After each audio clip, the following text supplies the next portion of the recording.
It's been a little while since I've done a video, just on like an update.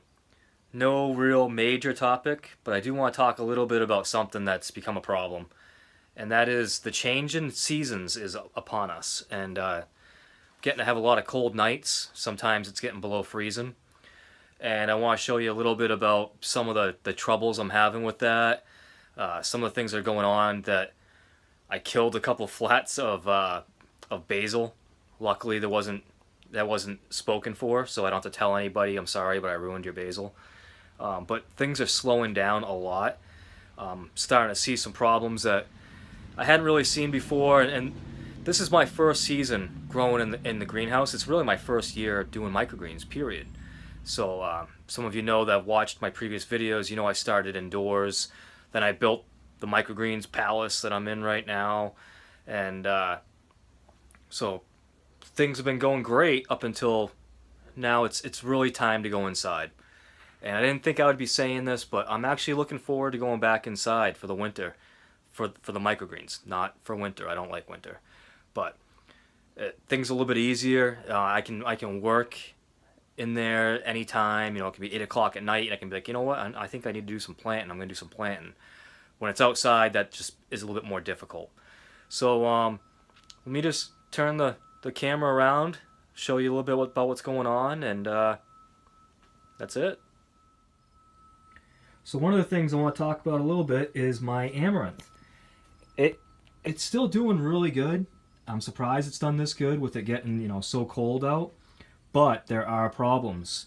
One of the major problems is my evaporation rate has dropped to nothing, and it's kind of gotten to be difficult to keep a handle on because sometimes it's not evaporating at all, and then other times it seems like the trays are drying up quick. But the amaranth has not been drying up quick. And I'll show you what's going on here. You see that dampen off a little bit? Might be hard to see it, but there are spots in this tray that are starting to dampen off. I'm seeing it a little bit in both trays, and anybody who's grown amaranth will know that that's just going to spread. And so I might lose the majority of that crop. And that is actually not from the cold weather, I don't believe, except for that the cold weather attributed to low evaporation. So when I pick this tray up, I can tell it's pretty heavy in the middle, which means all the water has kind of consolidated here, and it's not really evaporating, and so that's a problem. My mix is actually doing great. I harvested half that tray already, but that's actually some of the better mix that I've grown, I think. This is that Mountain Valley spicy mix. Now, if you want to buy it, it's no longer through Mountain Valley. It's still their seed, but the new company that you have to get it through is, what is it?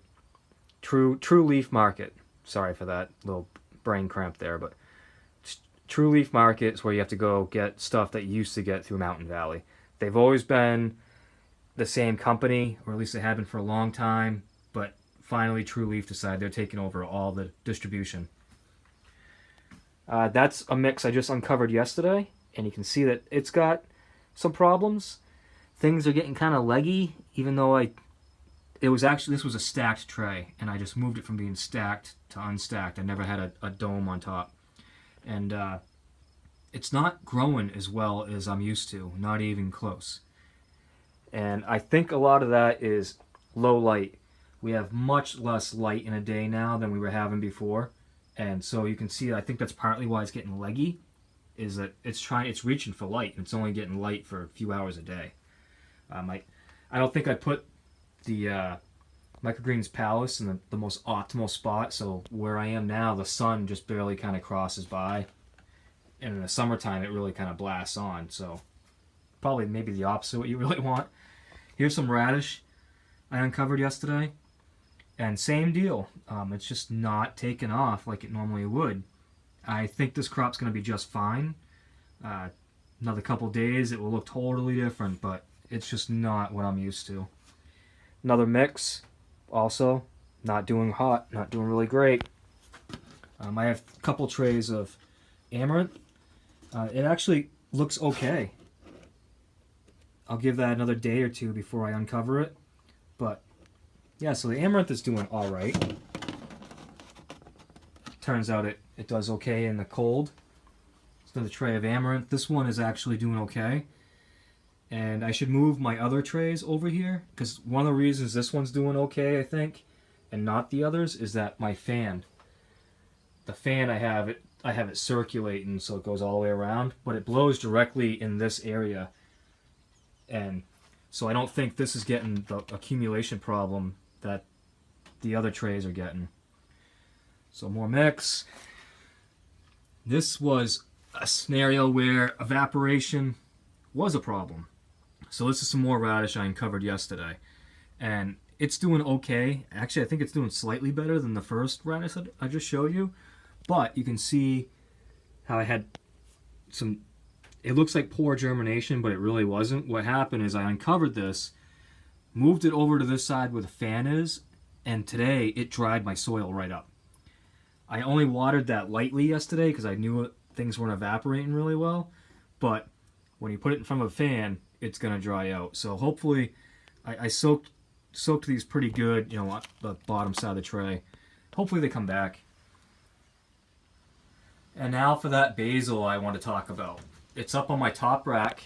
I rarely use the top rack, just because I don't really need to that much. Sometimes I put it up here because I feel like the radish, if it's in direct sunlight, it seems like it gets better color on the stems. I don't know if there's real truth to that, but I guess it does kind of make sense.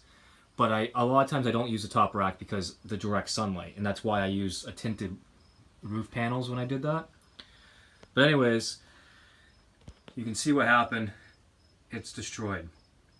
Now that happened about 2 nights ago. It got down to probably 29 degrees. And I didn't have the fan on. I think the fan actually helps when it's cold out. And I didn't have it on that night. And so these actually, even though they're in the greenhouse, I think they got frost. And they either got frost on them or they just froze. And then as the sun came up over, came on, hit the frost, burned all my basil, destroyed it. That's all trash. I gotta just dump all that. So that's about it for today's update. Kind of thought I wanted to make just a regular video. When I first started this out, I used to make a lot of these just trial and error videos showing you things were working for me, things that were not working. And just to make another one of those, you know, it doesn't always have to be any specific topic, but I like to share with you guys what's going on. And hopefully my next video will actually be me moving inside. I'm hoping this weekend I've got that room I'm working on. Huge project going on inside, not just the microgreens, but tearing down walls, building hallways, all kinds of stuff. But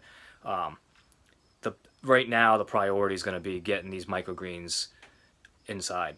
And I'm doing it a little bit different this year. Last year I had one little wall in a room, and I kind of set that up and was like, that's where I'm going to do my trials and get started.